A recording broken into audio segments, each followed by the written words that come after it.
All right. Hello, everyone. This is going to be a little bit of an organized play Q&A. We figured, hey, we've got a bunch of TOs and really invested players from around the world all in a room, and sometimes having face-to-face communication can be helpful, even if it's a little bit silly for me to do it with a tripod and camera and stuff all in between us. But I'm going to do my best to also repeat questions you guys have because you're not being picked up on the microphone. I don't have an agenda for this. I really am pretty willing to just take questions as people have them. I ask you raise your hand.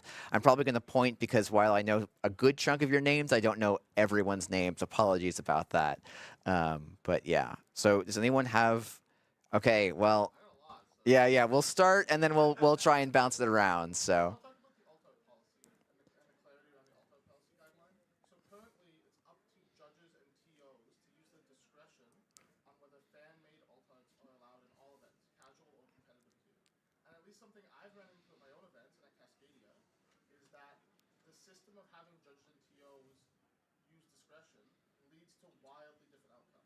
Y-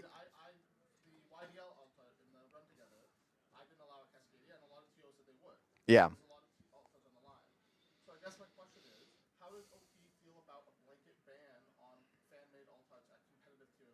Yeah, so the question was kind of the alt art policy right now gives TOs like ultimate discretion on everything. And that leads to some cards being banned in some events and some cards being legal in other events. And it is very difficult for a participant to show up knowing whether or not their cards and their alt arts are legal. And so the question was like, how does OP feel about a blanket ban on alt arts at a certain level of play? So, like, this is one of the things that OP has talked about a lot, and we have honestly a diversity of opinions. Just like I think there's a diversity of opinions about this in the community. Um, so where do I? So there is like there is no I think good single solution to this. I think if the idea of like competitive level events we do not allow alt art cards or fan made alt arts is a potential possibility for us. It's one that I personally and a few other people on OP, but not all that feel is like a little bit over the line in terms of where we feel like the policy should be. If we say like, oh hey, these alt arts are not going to be acceptable at a certain high prestige of events, that disincentivizes artists from making those. It disincentivizes players from including them in their decks, and we think it makes the community kind of less rich in a, I think, somewhat meaningful way. But there's like reasonable and quite fair concerns about the kind of, both the accessibility and fairness of having alt arts that can be just about anything. We know the current policy is not like it's not a silver bullet, has not solved the problem for us. I think we're waiting to see a little bit on how it progresses. Like this current policy has been out for just a few months, like maybe 2 months, and figure out where some of the pain points are and where we can improve on that next. Yeah.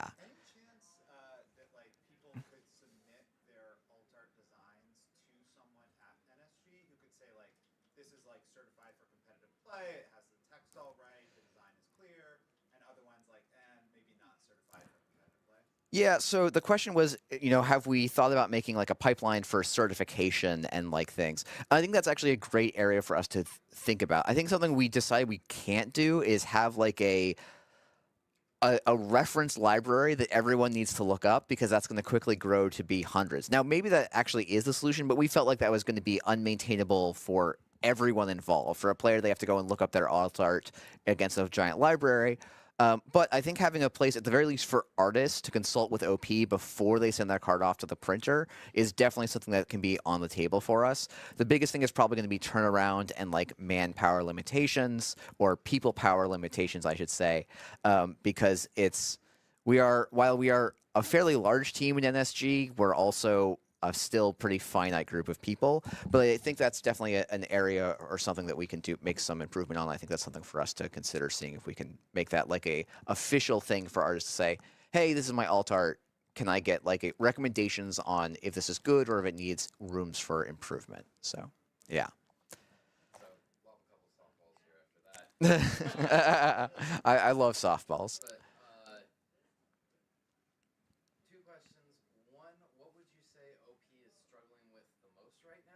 Yeah.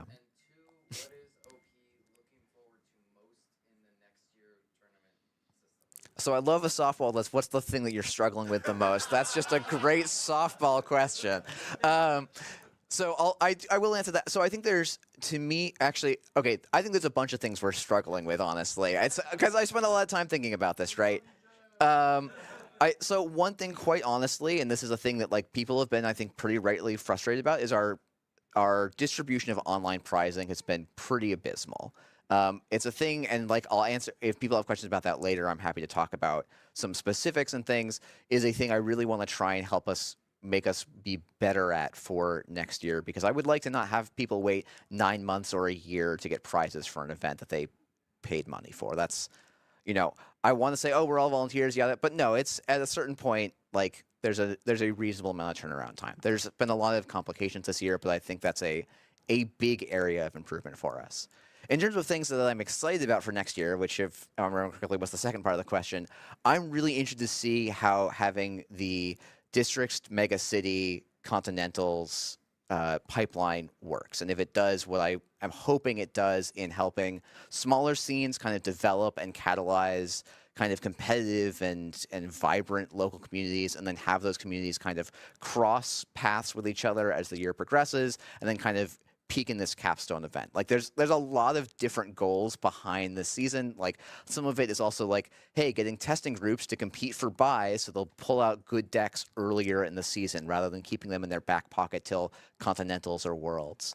And I'm also like this. I'm very excited to see what kind of the APAC region in-person play looks like, because we have not been able to support them really well with large events, and I want to see how that works for next year. And there's going to be challenges there, but I think it's going to be a really exciting opportunity for a part of the player base that has not gotten as much attention from organized play up till now.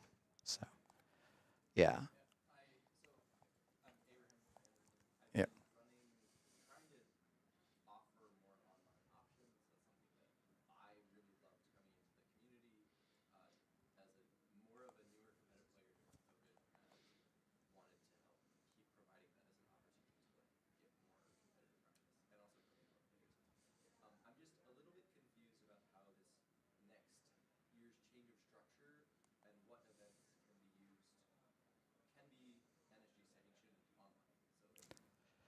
Yeah. Yeah. So, okay, yes. So the question was about online play and how the new structure is going to fit into online play. So NSG has committed to running like a district level competition for every time zone, and then we will also run an online continental level. For the mega city level, we just don't feel like we have the bandwidth or time, but are open to having people from the community help us organize and run a mega city level event. At least is my understanding. I can't promise that that absolutely will happen, but that was what I'm recalling for what we discussed for the online event. So the goal is that online events should still be able to fit in with this structure, even if they are maybe a little bit different than the way that they've been run so far.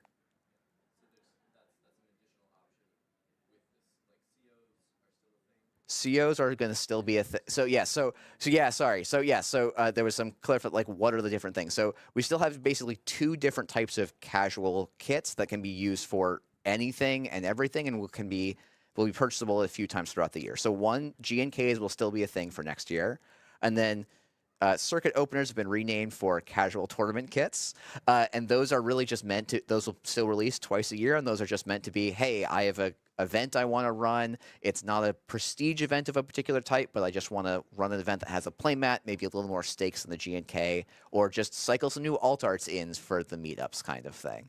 And then the districts, megacities, and continentals are the like premier. These are things that offer buys in the competitive track up to and throughout the season. And so yes, you can win a buy in an online event and take it to an in-person event, or vice versa.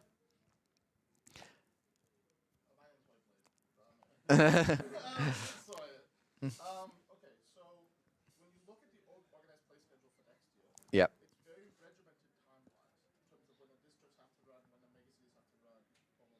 Yeah.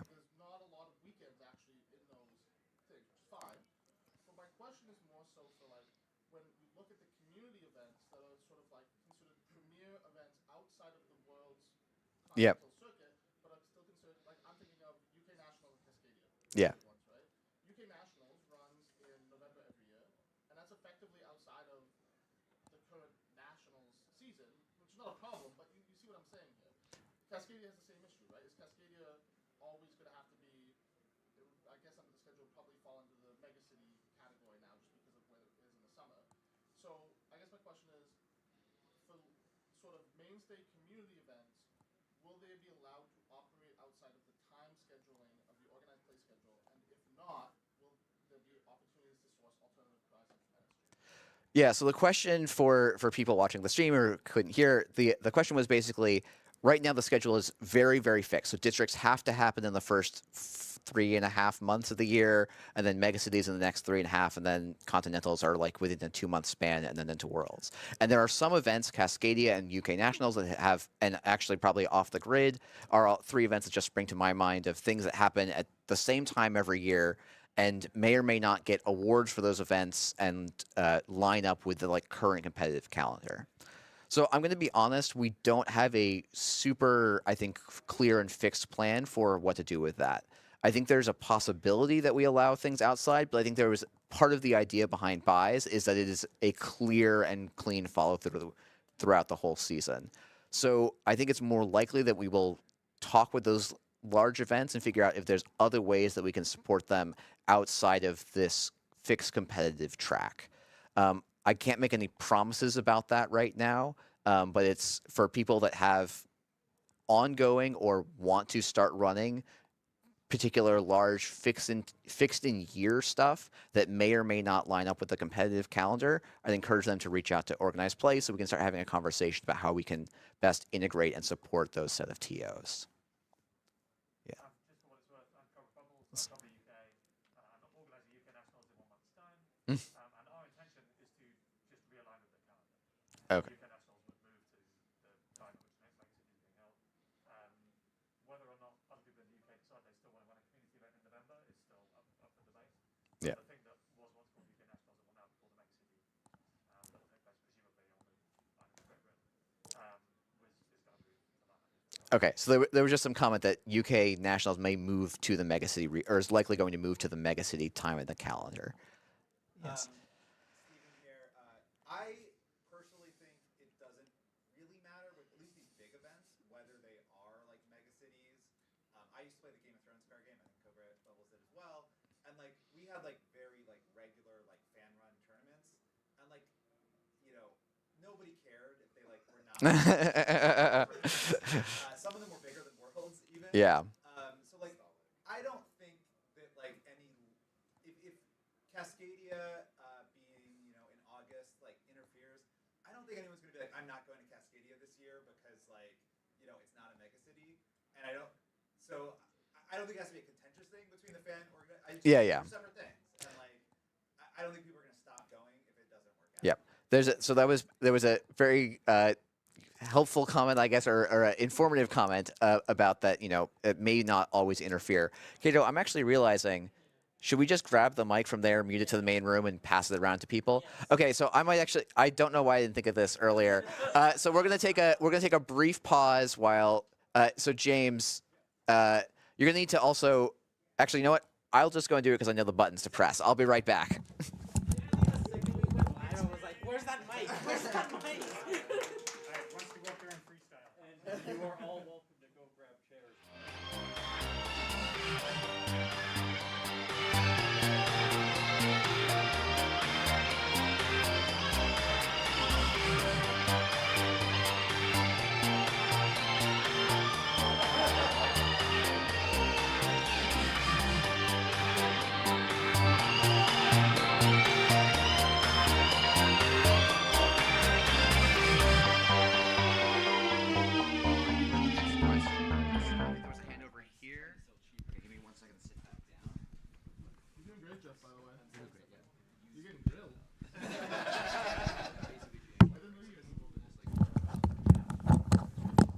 All right, let's try this again where you can actually hear the questions. Is that coming through?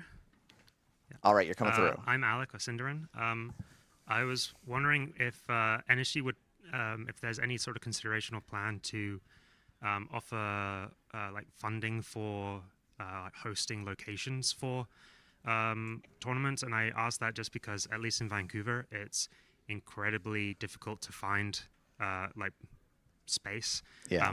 As soon as Lorcana came out, we lost our regular slots. Okay. And Yeah. but like an alternative is if you're paying, a lot of the places are really expensive. So. Yeah, for sure. So it is part of like my desires for the event for OP that we can help people run events, and if people need funding, which I know is a thing that is needed in certain places, I would like to say that OP can do that. Now, I am not in control of the budgets of NSG. I haven't been able to talk about it. Like, is a conversation that we can start this year. Like when I say this year, I really probably mean like 2025, with the idea that if we can, we'll try and come up with a solution. We are planning to offer financial support for in-person Continentals events, and much more substantial than we have in previous years, because the amount we were offering was frankly not enough to book like probably this tiny room. So that's a thing that I acknowledge we kind of fell down on the job on. We're going to figure out how we make the budget for that work. But that's sort of a thing we want to start making progress on. But then I guess we'll pass the mic down. Hello. I have a little. Is this on? Yeah. Okay. Yeah, it's we've turned off all. You The guys mic, cannot that makes tell. sense, It's makes just going to the stream. So I have a little comment about that. When I was doing scouting for places in Seattle, I mean, we have a lot of supportive venues in Seattle, which is fantastic. But I actually found that the local libraries have pretty amazing and huge rooms that you can rent out. Sure, I'm just thinking this is potentially people can look for. The local libraries in Seattle have rooms that are up to about 150 capacity. You can rent out all day long for free. The only downside is that you're not allowed to charge anything for any event that you run.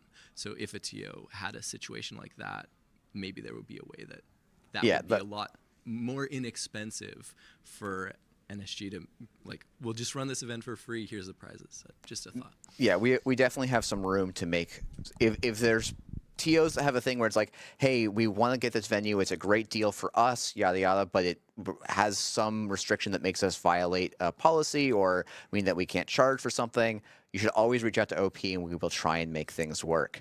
I'll just say, like, for example, for UK Nationals, like the Nationals kit was a particular size. UK Nationals is getting a much larger kit than that. So we try and make, and we're trying not to make sure that it costs the UK Nationals team much, if anything. So we really do, like, our goal is to make organized play succeed and thrive and grow. It's not to be a profit center for NSG or not even a break-even center for NSG. Yeah. So the mega cities are rebranded nationals effectively with some changes, but let's just imagine that, for example, across North America there are 4 nationals. So let's the mega cities. 5.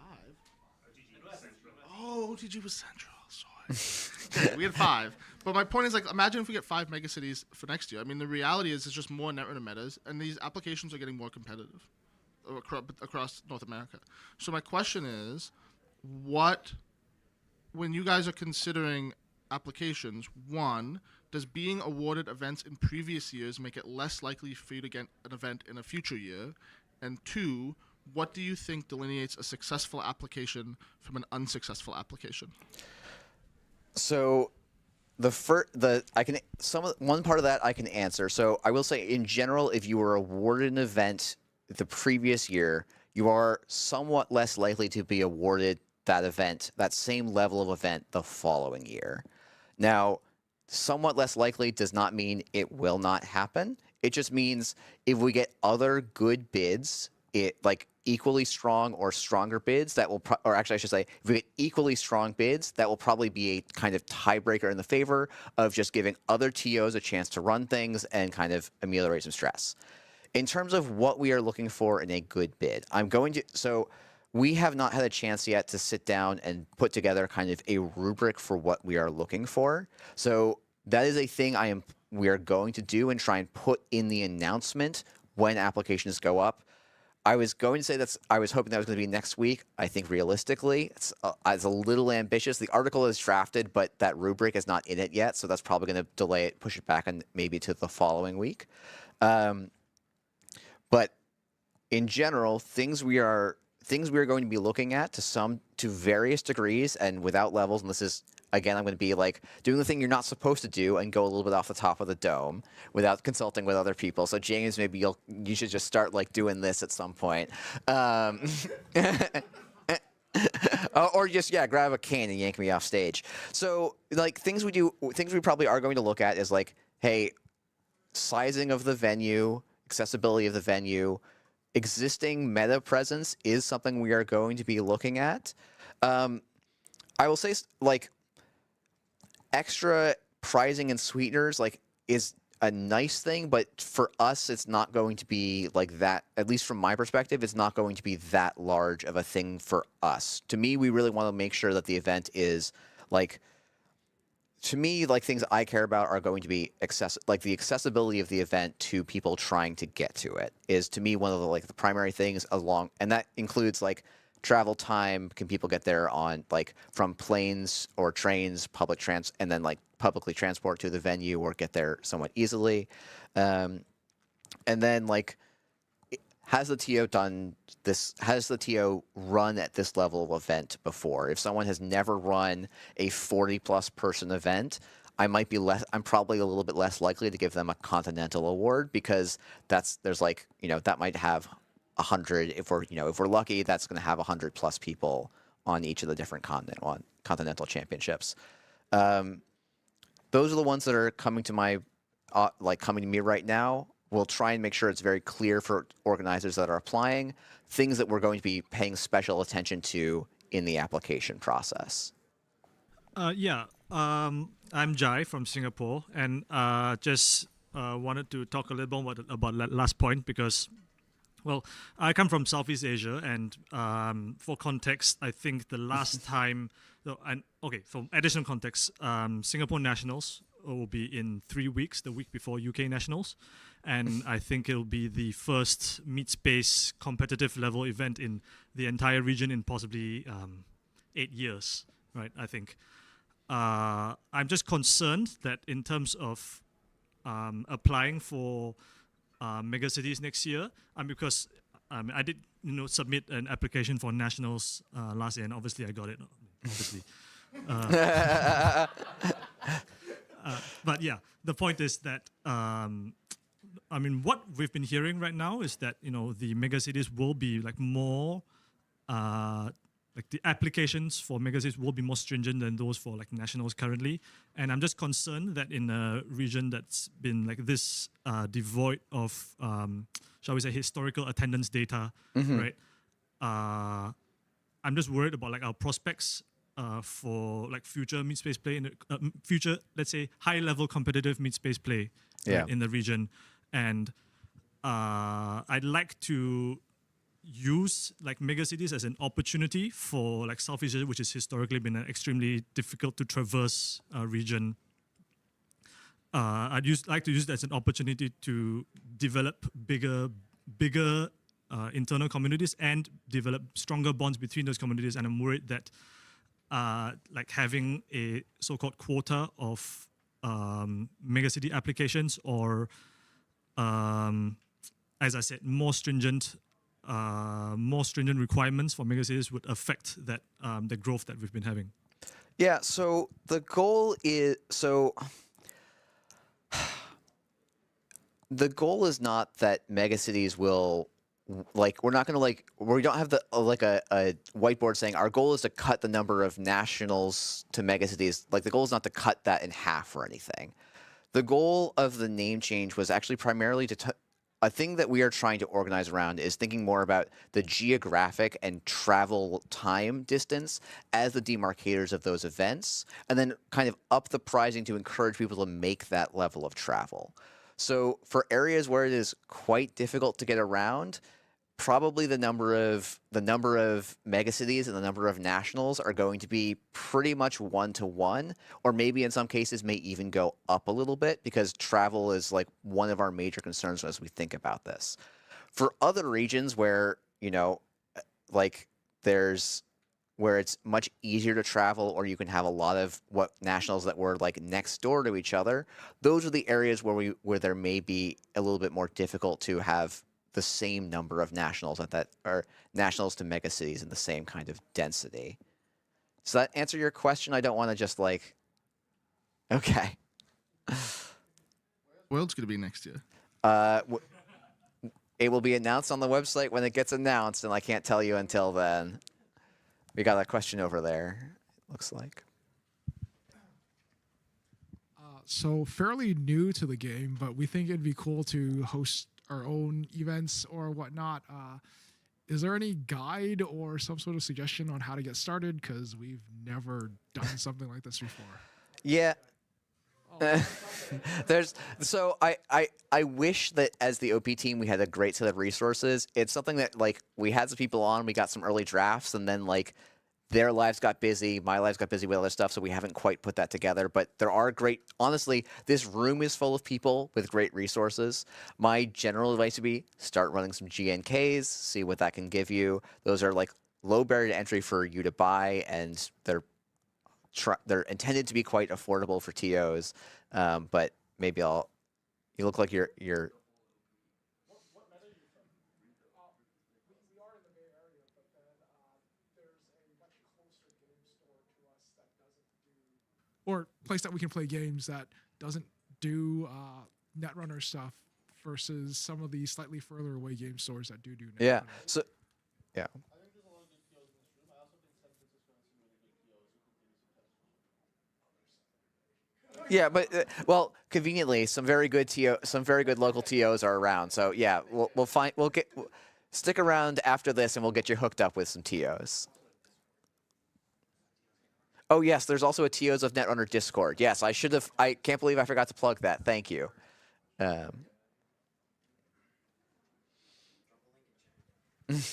Hello, Cobra Bubbles again from the UK.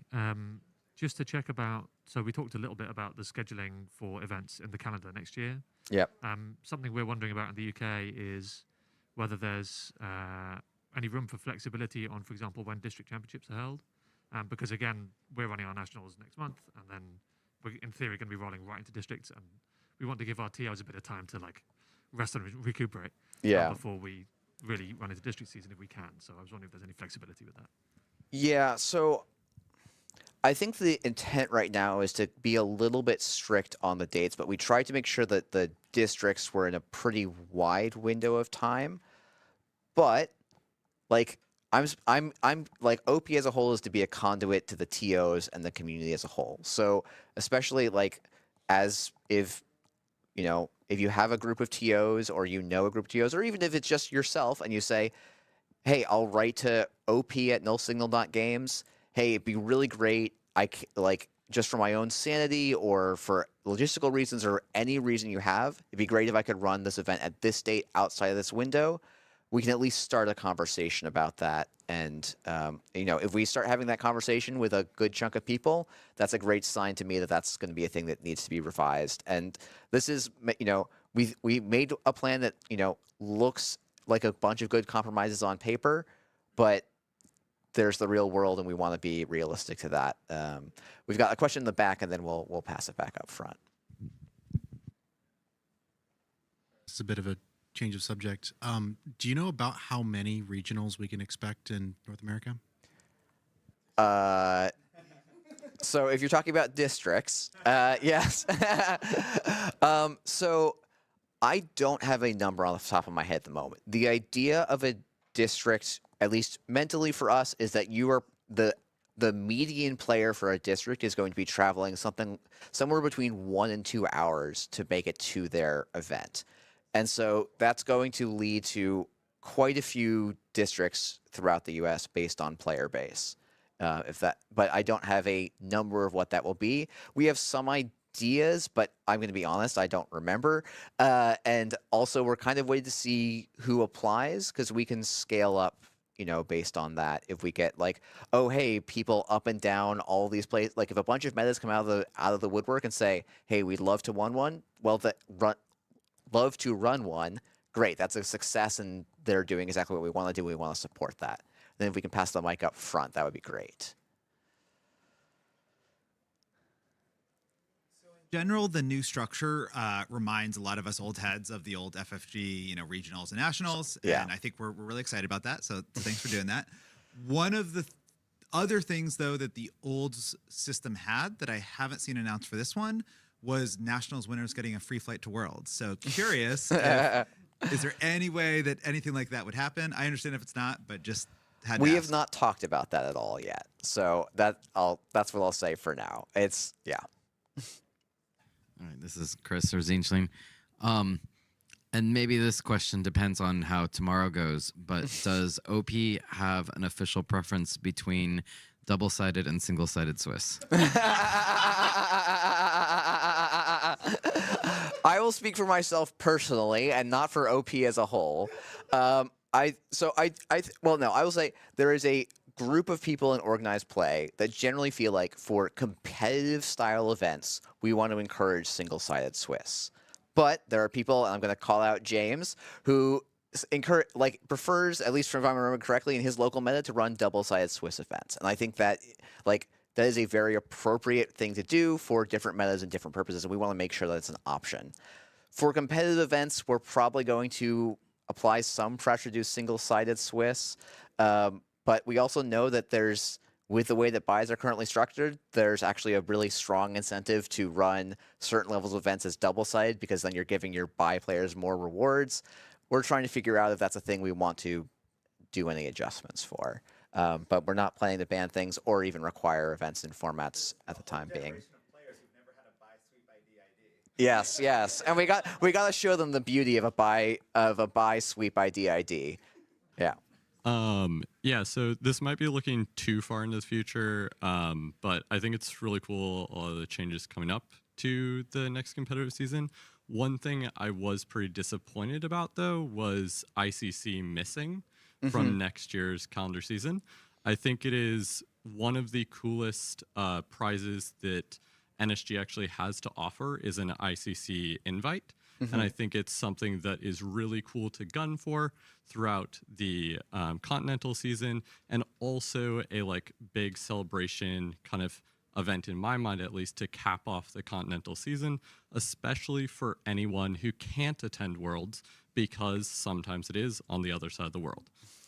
So with that in mind, is there I guess my concern is from reading over the blog post, ICC kind of got cut due to having more continentals this year. And I guess my concern is if that continues into the future, is this the end of ICC? Is it still something that's being heavily considered? I think it personally is an event that really should exist. And I really hope that it comes back.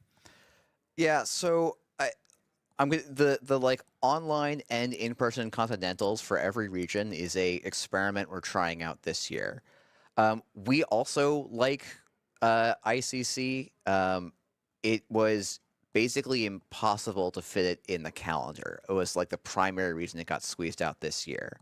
So I think we're going to do a little bit of an evaluation and see hey, how did people feel about having 6 continentals? How did people feel about then having Worlds immediately after that? Is that too much of a stress on the SBT to turn around fast ban lists? Is that people just spent all their vacation time so they don't feel like they can go to Worlds? There's lots of things we are looking to go and learn about for next year. ICC is probably not something that we can organize officially. There's maybe some interesting ideas of what if we ran it after Worlds in a bit of a dead period? That's something I'm kind of open to and thinking about. It's a thing that many of us really enjoyed. I don't think it's something we want to be gone for good, but we have to try and find a way to square the circle of the number of weekends in the year and the amount of events we're trying to add to the calendar. Long-time listener, first-time caller. So I just wanted to ask a brief two-parter here, which is, do you have any idea how many mega cities there are going to be, and when do applications open? So I don't have a good number on megacities, unfortunately, off the top of my head. applications are probably going to open in about 1 to 2 weeks. It's supposed to be 1 week.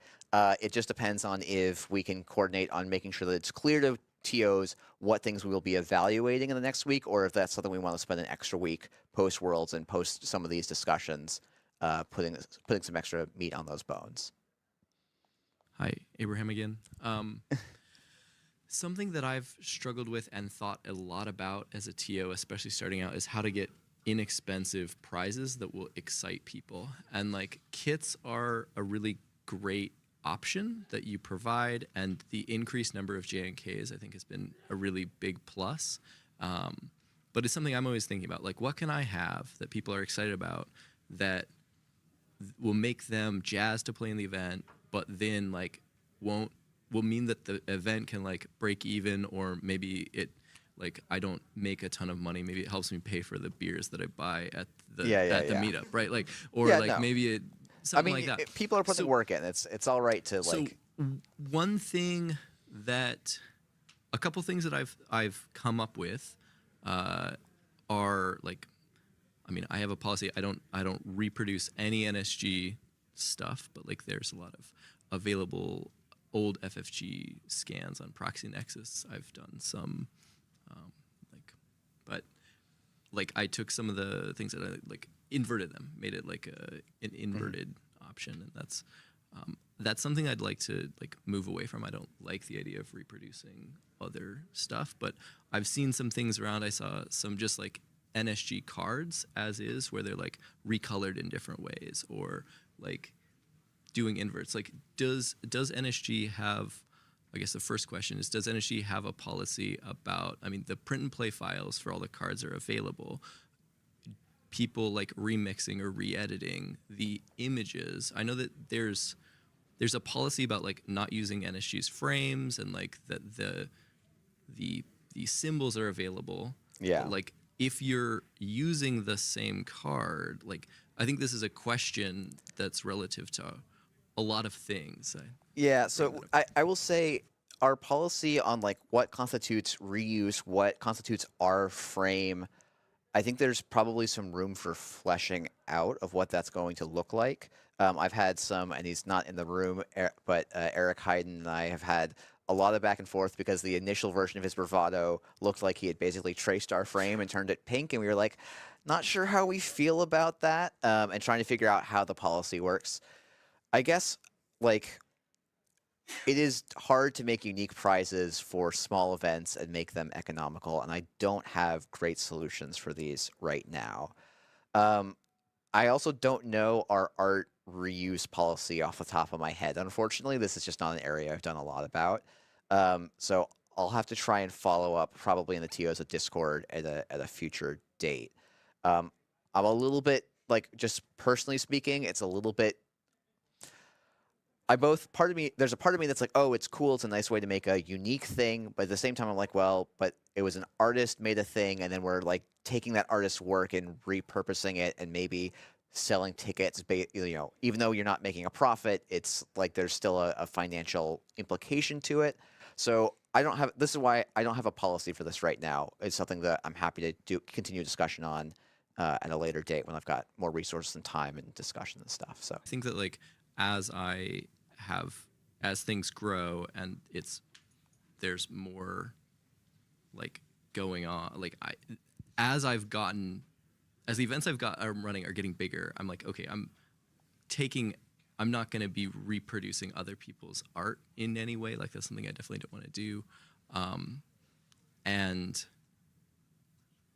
But there's like, I have a card that I send out that just has information like your placement, your handle, if I have any notes.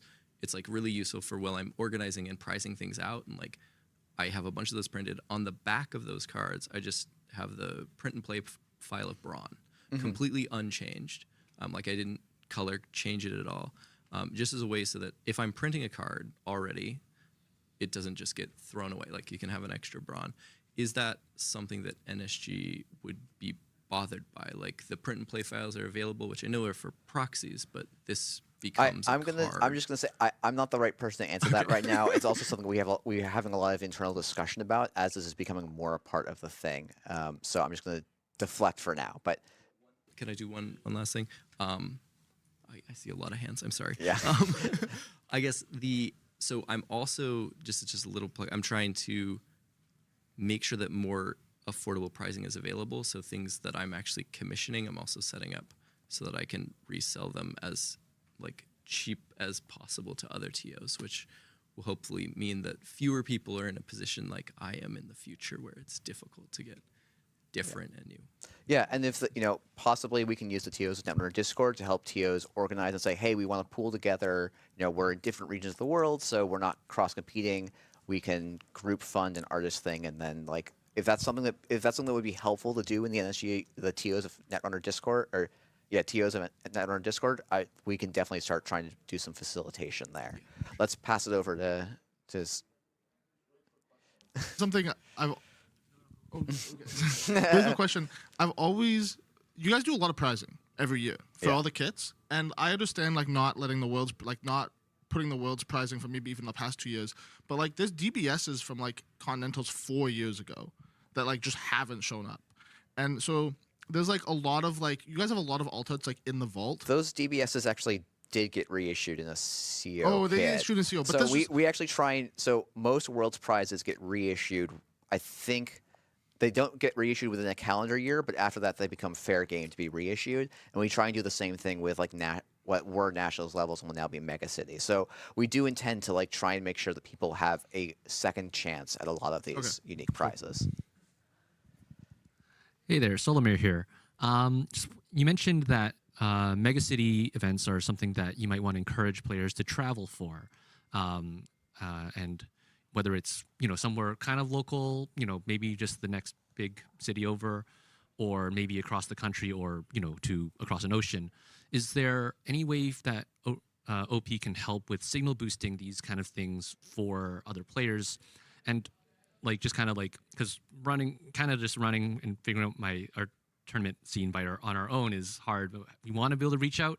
Yeah. But it's hard to, we don't all sit in discords of every other city nearby. So something I did not realize was how much traffic the NSG front page gets. I was always kind of under the impression that like people would see it pop up in the feed in GLC, or like one person in the meta would read it. It directed a lot of traffic to Worlds this year, and so I am pretty happy to help. And this will probably actually be part of what we talk to about Mega City TOs next year, is making sure that we can put up a post about as many of the mega cities as we can to make sure that they have reach and visibility to the broader player base. Okay. And in a similar vein of like travel for a mega city, let's say I want to go to I want a vacation in the APAC region, and it happens to be around the time when a mega city would happen. Is there intent on like trying to cluster certain events together, or I guess you don't have a ton of OP doesn't have a ton of pull in that front, but like to direction of like maybe you should all have it in these couple of weeks in this month. So my expectation for this process is that it's not going to be hey, people send in an application, they say this is the date. Like some people will say this is the only date we could get, right? But I'm expecting for it to also be a thing where like, hey, if we run say. So I'll say 5 mega cities because we ran 5 nationals in Northern America this year. Then like we might start having conversations with all 5 of those TOs and say, hey, we want to make sure that we're coordinating. Where do you guys feel like you can, should we make sure that West Coast ones are at very different times of the year? Do we want them to be on consecutive weekends? And have discussions, because we don't want to be the ones prescribing it, like the answer for all of this. We want to talk to people with local and regional knowledge and figure out what the right solution is for everything. And let's take it. I guess we'll send it back over to Josh, I think. Well, thank you. Oh, I'm sorry. I missed that you had your hand up. Yeah, I guess it's right behind the camera, isn't it? Yes. Hi, I'm Josh.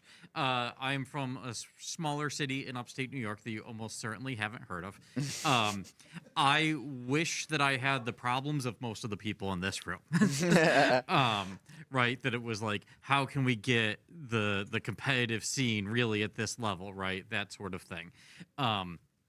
So as a smaller city, a smaller meta, one of our biggest challenges has been player retention, player acquisition, just getting people into the habit of Netrunner is part of what I do. Yeah. Right. I'm curious if you have any success stories from, similar sorts of places, that it's here's a smaller meta, here's what they did, that was successful, got them rolling, continuing, right? Yeah. In that sort of way. So I unfortunately have pretty much only lived in metas that had like notable ongoing scenes. So I don't have the best advice for this. What I will do is probably direct you to the TOs of Netrunner, because there have been several TOs that have helped develop those things. The standard advice I see repeated is, show up to things, try and make regular stuff happen. And that regular stuff is both regular meetup nights and then probably also, hey, we're going to run this style of event. With Dawn's release next year, we're looking to refresh and update a lot of our new players. So there was, or I think still is, a startup kit that can be bought if you go digging hard enough. Our goal is to refresh that and make it enticing for players and hopefully encourage people that are like, oh, I just saw this thing, it got reviewed on this board game site or whatever, and I showed up and whatever, and then we can say, oh, great, here's an event where you can use this stuff and win bling for this stuff. So I don't have the best answer for you, but it is a thing we think about. And like this year's OP schedule or OP focus was very much on like, how can we support very competitive players? I think we're probably going to be looking at support like, hey, how can we help people grow scenes as sort of a 2026 season kind of big growth goal for us. But very excited for Dawn. If you want to get that out next week, that'll be great. If I was president of NSG, I'd say I don't care what it is, just ship it now. But fortunately, much wiser people are in charge there. Okay, hey, it's me again. It's your boy. So I have just a quick statement and then a question. I promise there's a question after it. So there are some games like Flesh and Blood and Star Wars Unlimited that certain low-level kits or certain high-level kits, they're offered to partners at either a massive discount or entirely for free. And I know that Continental's one year, there was $1,500 of sponsorship money offered along with signage, prizes, the kit, badges, all that thing. With NSG's kind of success in sales with the cards and growing the game now, is there any thought to basically for certain tournaments or above, thoughts to like more sponsorships or more kits that can be got at a free or reduced cost? So that, yeah, we talked about this a little bit earlier, but I don't mind answering it again. It is something that we're going to look at. It's frankly, I need to sit down with the budget people and figure out how much we can do. I think while the $1,500 was like a good start, I don't think it was really enough to be particularly helpful, and the conditions that we were offering, I don't think were actually that good for the TOs that want to do it. And that's a thing I do want to make sure is fixed for this upcoming year. I don't have those terms and conditions or limits or stuff. That is a discussion that still needs to be had, but will be had and tried to be clearly communicated out to everyone once we've got some definitive stuff. Yeah, I'm Charlie or Santa. I don't think I introduced myself before. But yeah, I guess part of my questioning is playmats are something that show up a lot within NSG prizing. And I feel like at least at the like CO level, this might be partially a problem since my meta does have a lot of COs, which is pretty great. And I really enjoy it. But there gets to be a point when like playmats aren't really as big of an incentive. It was something that at the beginning of playing Netrunner, it was really cool, and I loved winning my first playmat. But after that, it's become less thrilling. Yes. And so one of my questions are, I think dice are one area that I've seen, and I know that there's probably other things. I know there's been like the beanies, although those haven't been prizes, or like other things that NSG has been producing.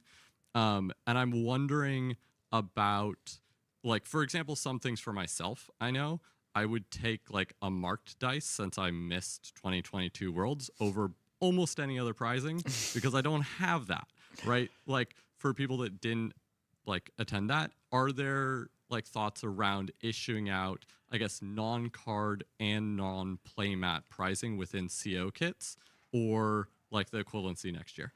So there's definitely been some discussion about that in the team.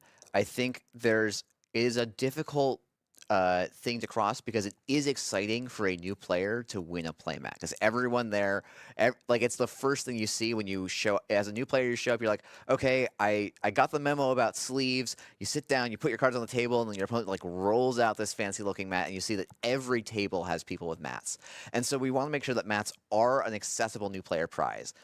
But as someone who has way too many neoprene playmats, both that I've won and that are just sitting in my basement because they were ordered at one point and are leftovers, or with apologies to, I think, even a couple people in this room, I need to ship them to you. So I do want us to start looking at alternating or having a more rotation of different prizes, because basically, I don't think there's any one-size-fits-all non-card prize, because if we start doing dice every time, eventually people will say, okay, I have 30 metal dice. I cannot pick up my backpack because it's so full of metal dice. But I do think rotating that and broadening the scope of what we think about, I can't promise it's going to be in any of the first kits of the first half of next year, because frankly, we have the logistics of playmats down pat at this point, and everything else we add is going to add new logistics challenges for us. But it's definitely something that I pretty much always have on my mind as someone who is tired of making both, like, being responsible for creating so much playmats and neoprene in the world that is not always loved and used. Yeah. So. I guess one thing that I'll just add to that, something kind of to add to that I'm talking about, is not necessarily like removing the playmats, because I agree, like, having people be able to win them is great. But something that I've seen different TOs do is like follow the NSG prizing structure. However, like, if there's an additional prize available, you can maybe take that in one of the positions if you like take first. So actually the playmats can cascade down some to players who didn't necessarily take first or second, which is the required NSG structuring. And so having a prize that I might feel is way more exciting than a playmat, then I might take that, and then someone who actually wants the playmat might get it. But if I already have all the cards and the playmats, then I guess I go with playmat and try and find someone who wants it, which, yeah. Yeah. We do have an issue where we don't have so many new people that we are, most metas are not adding 4 new players every time there's a new CO kit that's released. It'd be great if we were there. Maybe I'm hoping we get there, but we're not there today. So let's pass it up front first, I think, and then we'll start. No rush, but we will probably start wrapping it up. So I just wanted to say, is Solomon still here? Yes, you are. Hi. Another thing in terms of helping to promote initiatives and get people in touch with each other, it's not just OP that's doing that. I should take off my judge hat for this. I'm also the lead editor at NSG. I edit a bunch of stuff that goes on the website. And the community team is like available to help with things like the kind of thing you were talking about, of connecting people across or promoting things on the website or the various things like that. That's some stuff that we can potentially take off of OP's plate a bit, which I think is useful to spread the stuff throughout the organization. So I just wanted to mention that. I want to put my judge hat back on for my question, which is there any plans in progress for producing more resources or like training for judges? I would love to. It has been a thing that has been on my plate, that was like initially on my plate for this year. And there were some people that were brought on to be enthusiastic about trying to do some of that. I think it is a thing where the people that are able to give a lot of time into OP have to spend their time on like making sure kits make it out the door. That said, if there are people, especially, not just in this room, but definitely the people in this room definitely have some interest, I would love to start collaborating and figuring out how we can build documents to help people train and feel comfortable judging events. So it was a discussion we like have half-heartedly started a couple of times. I can't promise more than a half-started time. Like for various reasons, my time is going to be pretty limited in the next upcoming few months. But it is it is a thing that I know is wanted, and is a thing that OP wants to make happen. It is just a bit of a resources and time, and not sure exactly when those are going to line up with each other. Bring into other parts of NSG, into the media team potentially. Yeah, yeah. With that stuff. Yeah. Cool. Yeah. Okay. So there's a couple people in the local SF beta who are really interested in organizing learn to play events, and right now to like find system gateways and things like that, the answer is just talk to GearJock. I was wondering whether there will be any formalization of support from OP for these non-tournament events that like learn to plays and other sort of events. So in general, what I would say, so learn to play should have its own pipeline from my end. So two answers. One, we are looking to make a new like startup kit that should be usable for learn to play. That's going to be part of its like scope, is that you can just, instead of running a tournament, you say, oh, we're running a learn to play event, and then we're going to hand out prizes at the end, kind of thing. But if people are looking to do learn to play, the email I know to write to is just support. Like there is a pipeline within NSG to like say, hey, we're trying to run a learn to play event. Can I get some resources for that? Off the top of my head, I have to apologize. I don't remember which of the email addresses. I would say you can start with support@nullsignal.games, and they can direct you around to the right people for helping you get resources for learn to play, because we do want to make sure that learn to play has the minimum possible barrier for people to run and not at losses. Question. Yes, John the Remix is probably a person to talk to, and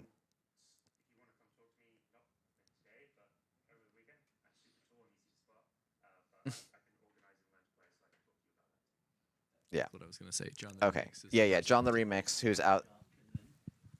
Yeah. Yeah.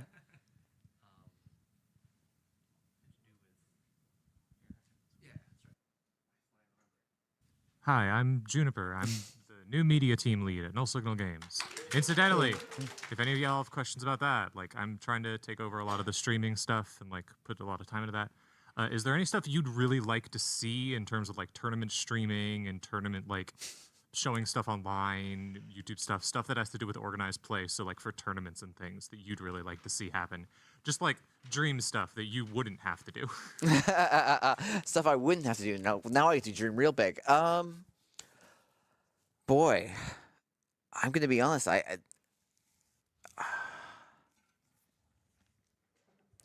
It's like a gear shift in my head. So give me a second.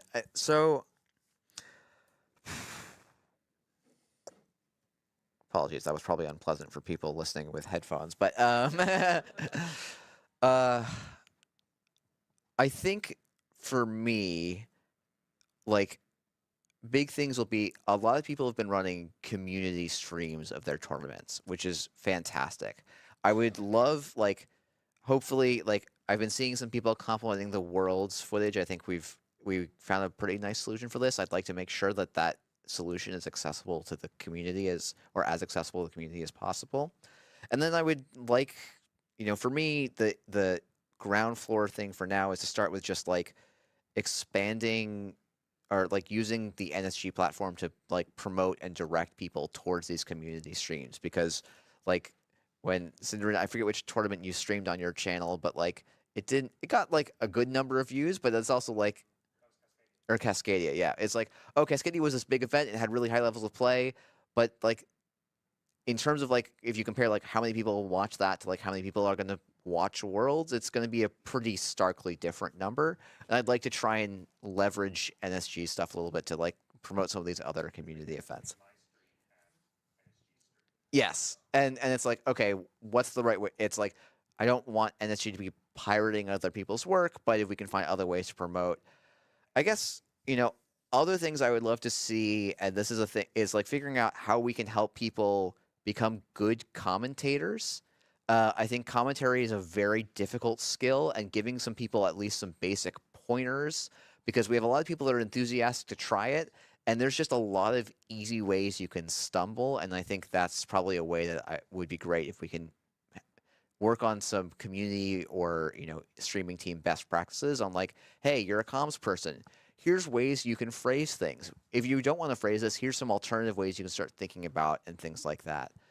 I don't listen to every stream. I've gotten reports for some streams that, like, hey, this commentator did stuff that wasn't great, and I think often so far it's always been like, oh, that's because I didn't help them enough with resources on how to be a good commentator, and so that's a thing I'd love to help the people expand on.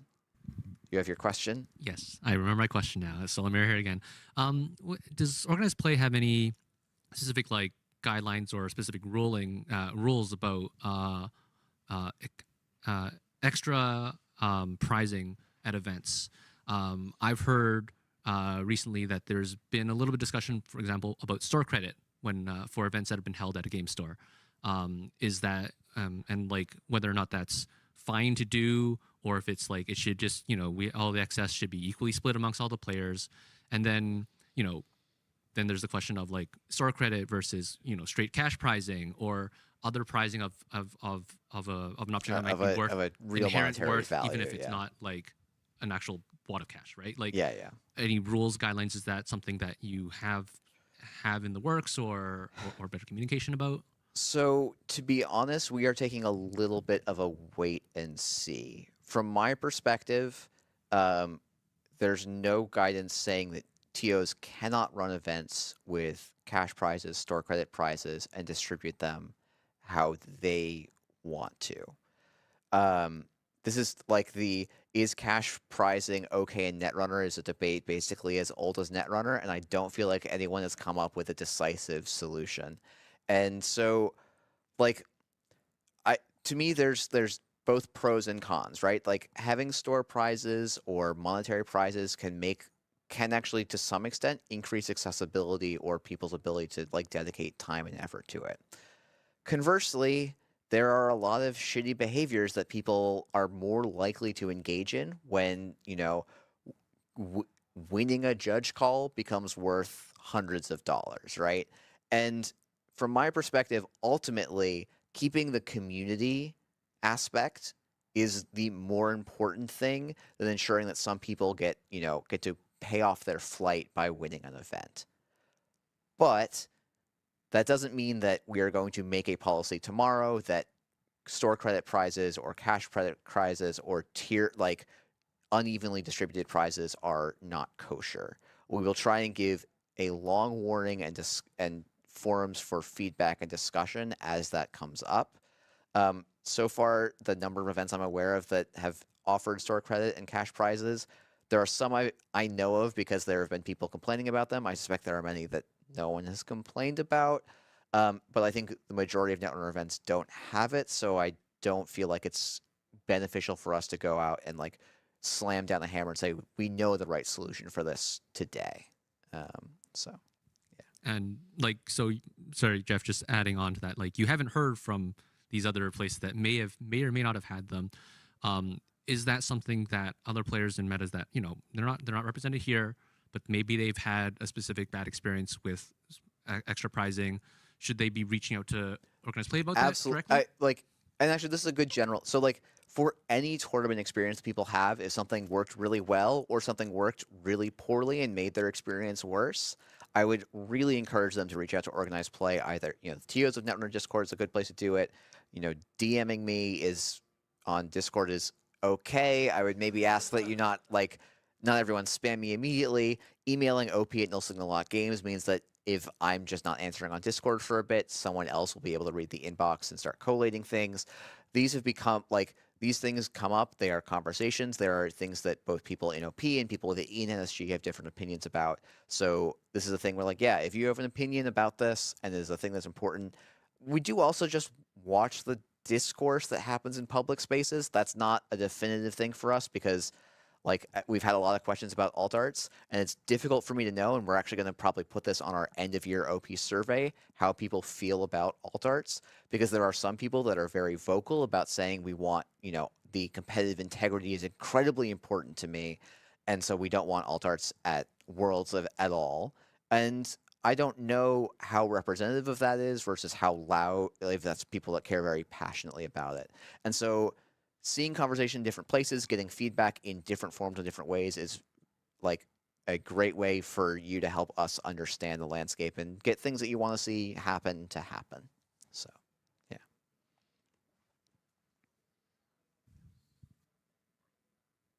Okay, I think that we're done on questions. Thank you everyone for attending. Thank you everyone who watched.